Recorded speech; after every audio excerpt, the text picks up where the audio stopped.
Hi guys, I'm Goritas Doritas, and today is the third episode of Tactical Trials, where I try out your custom tactics, give you my thoughts, and let you know what I would change. Let's get into it. Today's custom tactics have been sent in by Ahmed. He's sent us a 4-3-3 fourth variation set of custom tactics. These are formatted very, very differently to how you would generally see custom tactics set up in this game, not conforming to what we think of as the meta.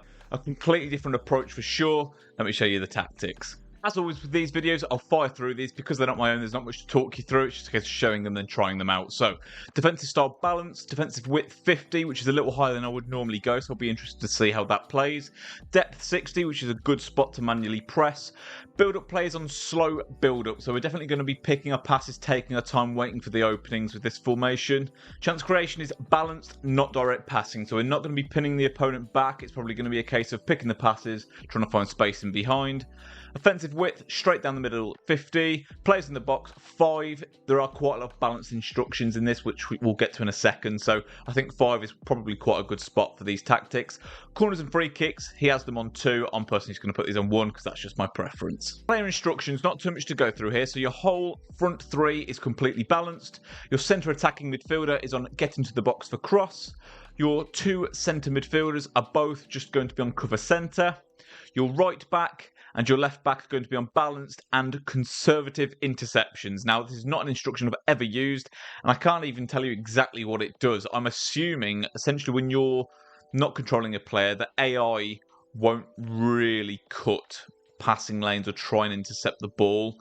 It's more just going to kind of sit and stick to their position. And I don't know how much I like the idea of that. I kind of feel like if a ball's there to be intercepted, do it, you know? So we'll see how that plays in game. That's definitely the one I've kind of got the jury out on the most, but we'll see how it plays. As for the centre-backs and the goalkeeper, these are all just on the default. This is the team I'll be using to try out the tactics. So just to show you how they're going to actually set up in game, they're going to look something like that. So Dybala on the left and Mbappe on the right.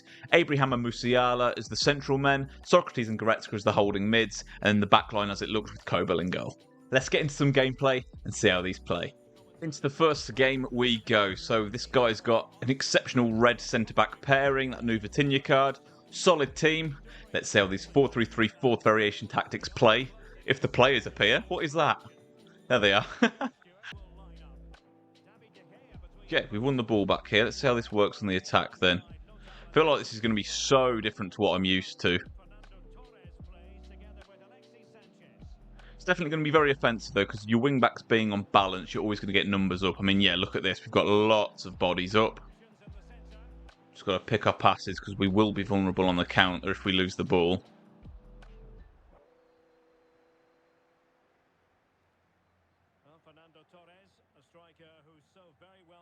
Okay.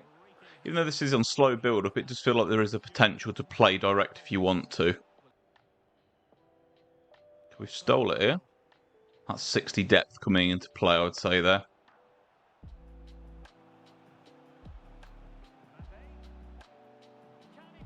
Look at that. Centre mid's getting very, very involved. Really, really like that. He's nabbed the ball there.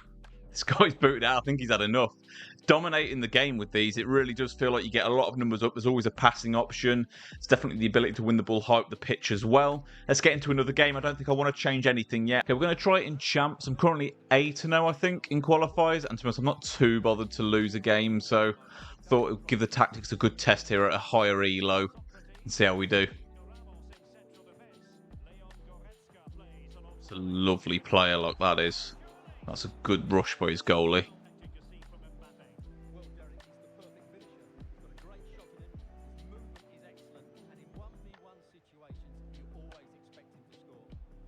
Just trying to build this up a little bit slower, true to the tactic. Utilise the overlaps, work our way in. Little dummy. And that is 1-0. Amazing, amazing setup for like that slower build-up. And he's gone as well. I think because of the amount of people you can get forward in this, people just feel a bit overwhelmed. Okay, very, very strong team heading into this next one. He's even got that 99 Pele. Must be nice. I think all I need to do is just make sure I'm not rushing, because I tend to play a bit more direct than this formation kind of allows. So I've got to just pick my passes a bit more like that. and kind of allow myself to just kind of get in as it happens rather than forcing it.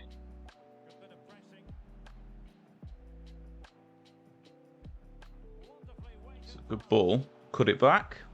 And that is 1-0. It might be another rage quit at 1-0. Is it? Maybe he just wants a sneak peek at our formation. No, he doesn't. He's gone. Just heading into another game. We've not got many minutes with the formation yet. So again, completely unchanged. Still exactly as these have been sent in. Let's see how they do.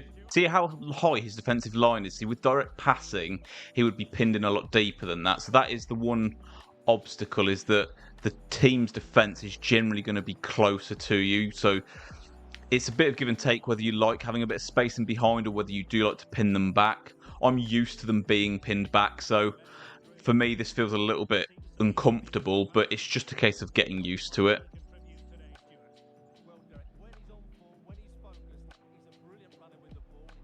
But see, you can get in behind like this though. That's the advantage of not playing the direct passing, is if you do lull them in and get them to push out a bit more, you've got those spaces in behind. And that high line has won us the ball back again there. I think that's another one. Look at that. I think this is fantastic. I really, really do. I like how the team set up there defensively once the guy was trying to work the ball. Like, my team really held its shape and looked very difficult to break through.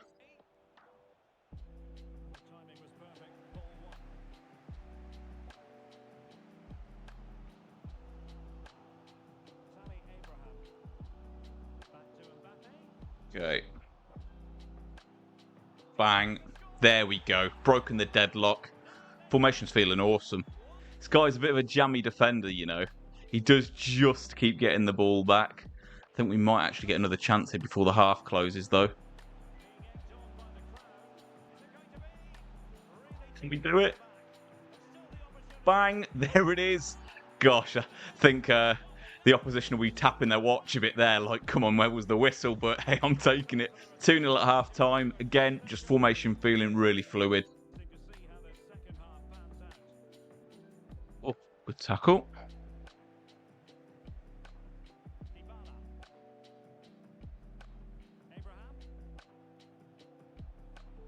Little dink.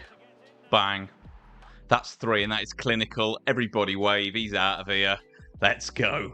So, I mean, usually at this point I would have changed some things and now I'd explain to you why I've changed them, but I really like this tactic. I think it plays awesome. It's definitely a different feel, a different approach, a different vibe, but it works. It really, really works.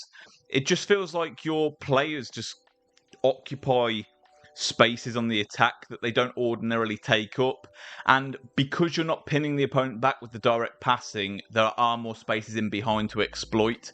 You have to be comfortable being pressed because naturally you're not pushing them back, so you're going to get pressed more. But if you can play around a press, this is a really, really cool, like, different approach for a tactic. Worked absolute wonders for me. So as we look at this tactic, I would say on this, with the slow build upon, it does sometimes feel like your passes are like being executed a bit slower, like they almost sometimes give off a slower animation to pass, but I don't know if that's just in my head, maybe it's a connection thing. And then on the wing backs, I don't know if conservative interceptions is really adding anything. However, considering both my wing backs are unbalanced, I'm not even sure if I conceded a goal. So maybe that does help with them not stepping out and kind of overcommitting. So for what it is, I'm going to leave this tactic exactly as it was submitted by Ahmad. I think this is an awesome tactic, bro. Thank you for sending this in. I'm going to leave this one completely untouched. If you enjoy the series, guys, and you want to submit your custom tactics for me to try and give you my thoughts and advise any changes, then please just put your custom tactics in the comment section below. I will put like a draft sort of thing together in the description that you can just sort of copy and paste to save you writing it all out. As always though, guys, if you did make it this far in the video, I really appreciate your time. If you did enjoy it, please subscribe to the channel if you haven't already and turn your bell on. Take care, guys.